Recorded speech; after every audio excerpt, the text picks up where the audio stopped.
Good evening, everyone. Thank you for joining me today. It is Sunday. Yay! Welcome to a new video. Today, I will be sharing with you some tips that I used for my very first bulk order of greeting cards. These cards are Christmas cards, and someone who apparently had the original person they used to order from. There was some kind of mix up or mishap. So they remember that I had given them a web address, and as a result, they reached out to me in order to fill that void. And if you have been marketing your business and doing everything you're doing, trust me, someday someone is going to reach out to you, and chances are it will be for a bulk order. So I did run into a couple of issues, and I want to be able to share with you so that you too can be ready in the event that you do have a bulk order. And the mistakes that I made in my own process, I will share it with you so that, of course, you will avoid those and make your card making process a lot easier. So with that said, I'm going to go ahead and start. And if you do like this video, go ahead and give it a thumbs up. And of course, any comments you have would be appreciated. Next week, I would actually be posting the actual card making video. I will have to kind of speed it up because it's for 75 Christmas cards. And I know it's going to be a very lengthy. So I'm going to do my best to condense it. And with that said, we're good to go. Okay, so the first thing I want to encourage you guys to do is you get this call and you hear, I want, say, 30 Christmas cards. Just saying.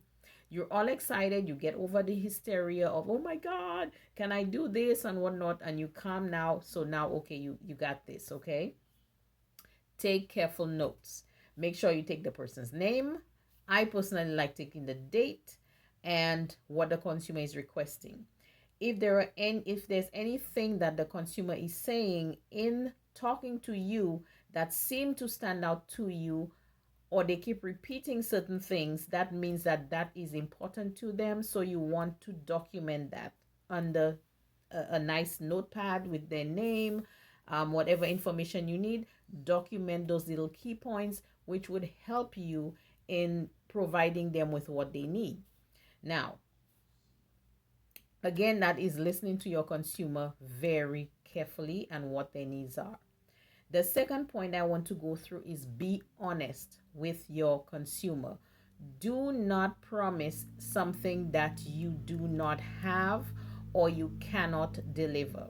Example, if a consumer calls in and says to you, I want 30 black cards, and you do not have black, or for some reason you're not able to have your hand on black at the time, and it's going to take a minute for you to go get those black cards or what have you to meet your deadline, and that's just a big example.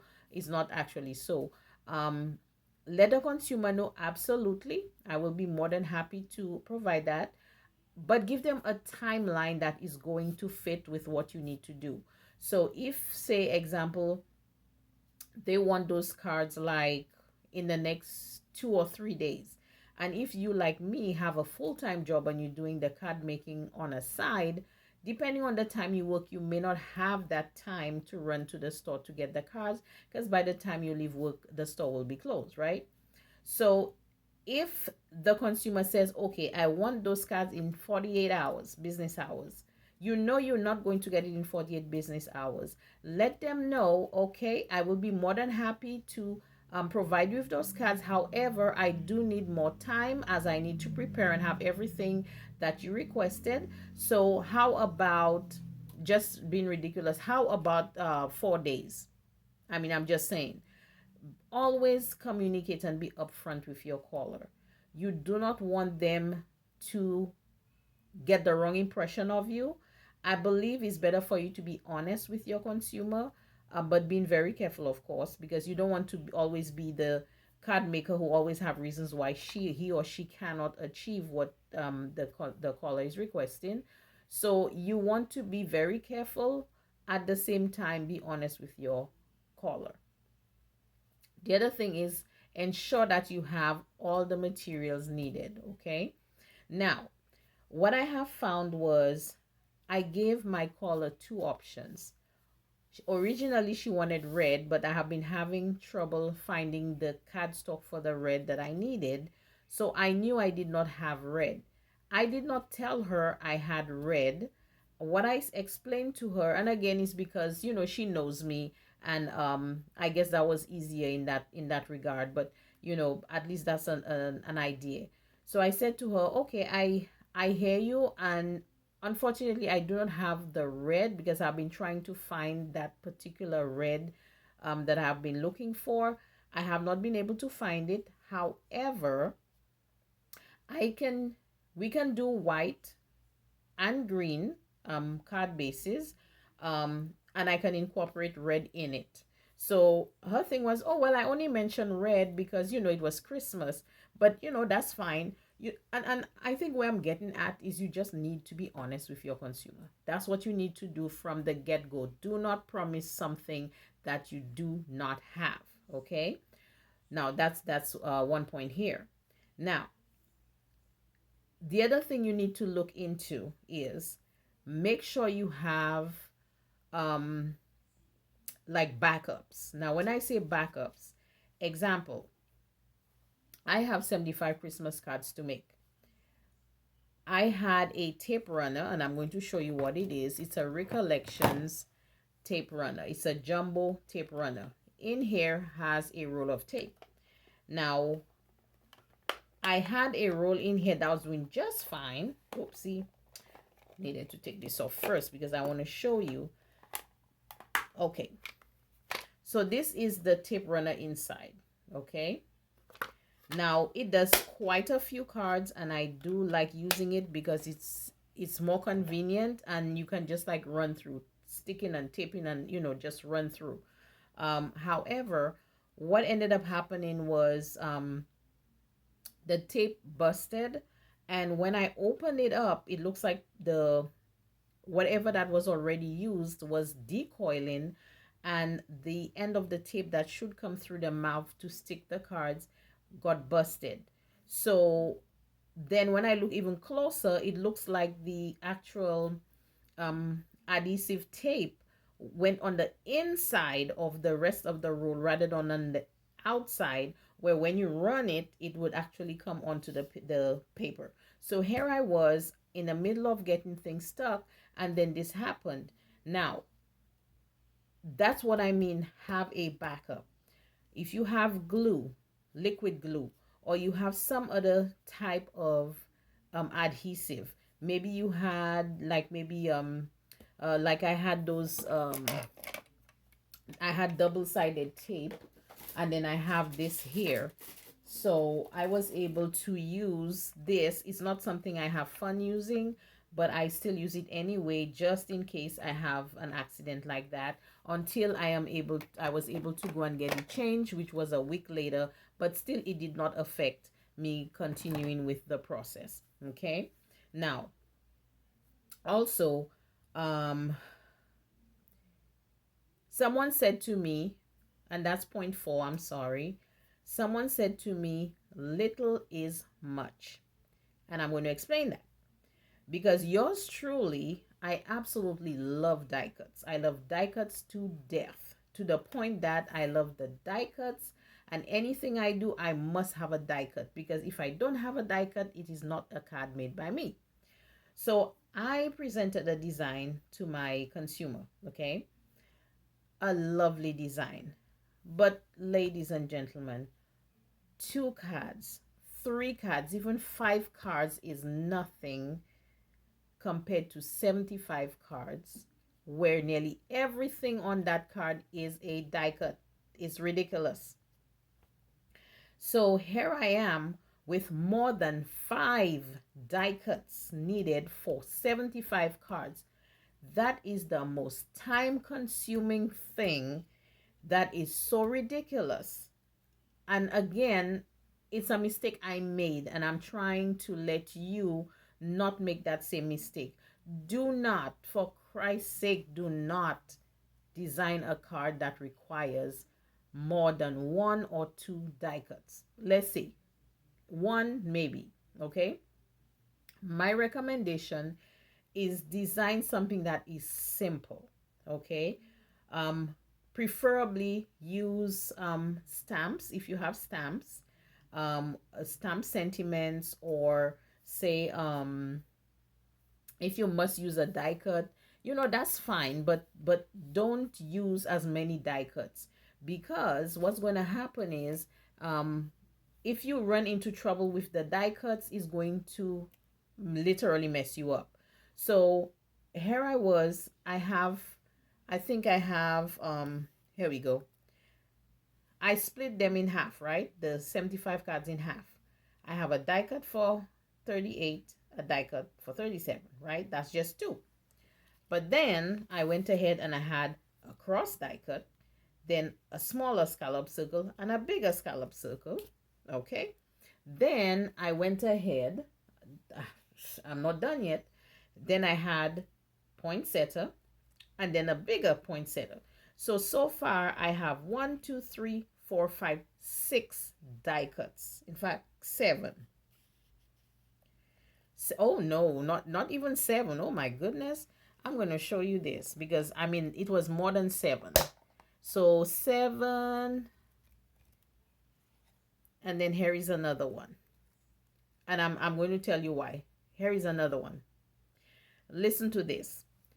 75 cards with 7 different die cuts. That is a lot of die cuts for cards, okay? Now you may say, oh, but it looks pretty. Yes, it's more than looking pretty, y'all. It is time consuming. I have been spinning because I have a Cuttlebug, and I don't know if you guys know what the Cuttlebug is, but let me show you. This is my Cuttlebug, and I just love this thing to death. And I am going like this, rolling, rolling, rolling, take out, rolling, rolling, rolling, to the point that I was in my mind, I was sleeping, but my mind was still going in circles because I was doing so many die cuts. Now, can you imagine 7 die cuts? Okay, 7 die cuts, and I have 75 cards. You do the math. That should tell you that was outrageously insane for me to even come up with that. So please, please, please do not do that. That is not going to help you. You're going to be running into a lot of time that's going to cost you.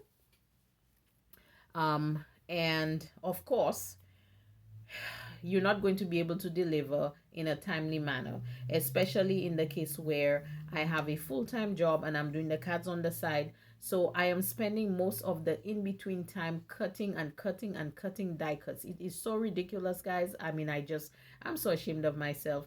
But again, because I made that mistake, I want you guys not to make that same mistake, okay? So keep it simple.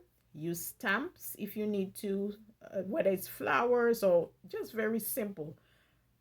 Create simple but attractive cards and let it go, okay? And if you use just one die cut, that's okay too, but not 7 different die cuts for 75 cards or more. It doesn't make any sense, okay? And it's not practical, especially if it's you doing it. And of course, with that said, let's move on to the next point. Again, communication is always the key with your consumer. If you need to touch base, if you're running something comes up, whether it's unforeseen, because things do happen, you want to let your consumer know that update, okay? Whether it is you need to maybe another 24 business hours, or maybe something came up that was unforeseen, and they're expecting you to deliver, let's say like by noon on Monday, and it's going to go a couple of hours over. Just touch base and say, hey, I know we agreed to this time frame. However, such and such, you just have to be careful, of course, how you phrase it, but let them know that you're on it and you're going to ensure that they get it by such and such a time. You need to communicate that to your consumer, okay? Now, again, like I said, 1 or 2 cards is different from 10, 20, 30 and up, okay? 10 is still manageable, But once you leave 10, you're going to have to start knowing how to organize. You have to be organized. This is what I did. First, to begin with, she wanted 5x7s. So I made sure I cut out all the 5x7s, okay? All 75 5x7s. She wanted a specific type of sentiment. I went ahead on my computer. I set up the sentiment, got it approved by her, and then I run all 75 through the computer, so I had all the sentiments printed. Then I went through and I scored every card one after the other, folded, just went through one after the other until I completed the 75. Then that's when I started the die cuts, which was it's really ridiculous, guys. I have been doing die cuts so much that I am almost wanting to just go crazy, because now I realize I should not be loving die cuts so much. But technically, right now I have completed all my die cuts. No, I'm sorry, I have one more set to do, which I'm going to work on, so that most of the others are done and have already been stuck or adhered, to each other. And right now I'm just working on just getting them stuck. So you're going to be using something more like an assembly line. Now again, if it is something that's very simple, where it's maybe a nice little stamp sentiment, maybe it's you know some kind of a stamp in the center, something very simple, it would not take you that long. But if you go like me, who just went crazy on die cuts, of course it's going to take you forever. I'm not lying to tell you. So that is an option that just getting organized and making sure that you do it systematically, so that you can go through it however it works for you, as long as you can get it going. Okay.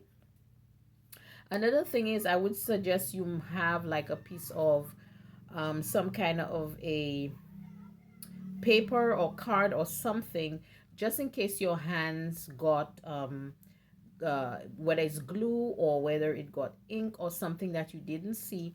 You want to put the piece of paper on your card first, so you can hold it down and use your hand, whether it's left or right, to do whatever else you need, so you don't get marks or smudges, because you cannot use those things to give to a consumer, especially if they're using you for the first time, and the first thing they come and they see like a black smudge or a piece of glue here and their card is stuck there. So you want to find ways that you can prevent your hand from coming in direct contact with the paper.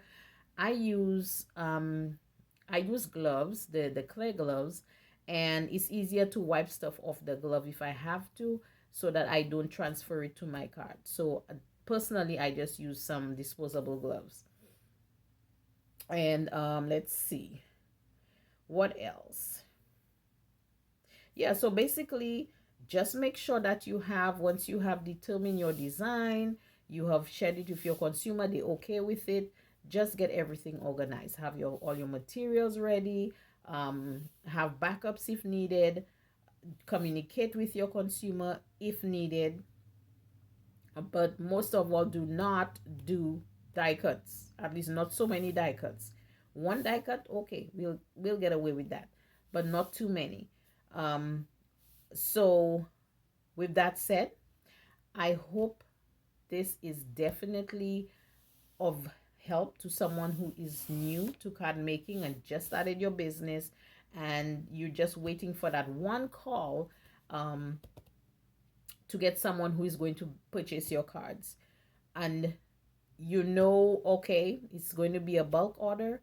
So I am hoping these tips would help you. In that way, you will avoid some of those tough challenges I've had to endure through this process. Next week, I will be posting the actual video of some of the assembly on the cards.